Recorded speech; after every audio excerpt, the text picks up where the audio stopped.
ক্রিকেটের শতবর্ষের রেখায় অনেক বিন্দুর মাঝে লাল সবুজের তো ওই একটাই আমি যে স্থায়ী অমাবস্যার রাতের ওই জ্যোৎস্নার আলো, যে মৃদু হলেও অন্ধকারে পথ দেখিয়েছে বাংলাদেশের ক্রিকেটকে। আমি যে বর্ষার বাতাসে মুকুলিত বসন্ত, আমি ক্রিকেটের পংক্তিমালায় নতুন এক মাত্রা। আমার নাম সাকিব আল হাসান। আমি বাংলাদেশের ক্রিকেটের সূর্যোদয়। বাংলাদেশের ক্রিকেট যদি একটা কাব্যগ্রন্থ হয় তাহলে এর সনেট বা চতুর্দশপদী সাকিব আল হাসান। কবি যা রচনা করেন তাই কবিতা, সাকিব যা দিয়েছেন তাই বাংলাদেশের ক্রিকেট। ক্রিকেটে লাল সবুজের ব্র্যান্ডিং এর বিশ্বায়নের শুরুটা তার মাধ্যমেই। নিজে সমীহ আদায় করেছেন, বিশ্ববাসীকে বাধ্য করেছেন বাংলাদেশকে সমীহ করতে। বিদেশ বিভ্রে ঘুরতে যাওয়া পর্যটক যখন নিজের দেশের পরিচয় দেয়, ওপাশ থেকে লাল সবুজের এই দেশটার বিজ্ঞাপনে তাকেও শুনতে হয় সাকিব আল হাসানের কথা। বংশের তোয়াক্কা না করে খান বা চৌধুরী বংশের কেউ কেউ নিজের সত্যনিষ্ঠ শিশুর নাম রাখেন সাকিব আল হাসান। কেউ বা নিজের নাম পরিবর্তন করে নিজেই রাখেন সাকিব।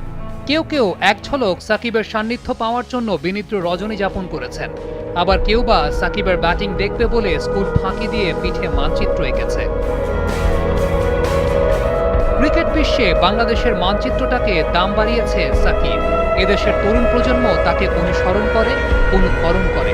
জীবনের শেষ দিন গুনতে থাকা বুড়ো দাদু নাতিকে মাথায় হাত দিয়ে আদর করে বলে, আমার নাতিটা যেন সাকিব আল হাসানের মতো হয়।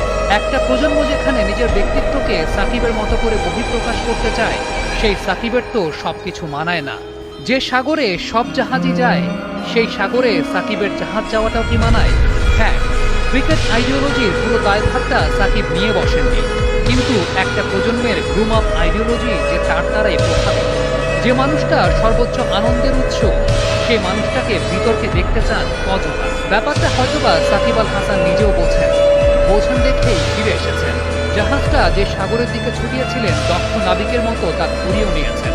এই দেশে গর্ব করার মতো অনেক কিছুই আছে, সেই সাথে এই দেশে একটা সাকিব আল হাসানও আছে।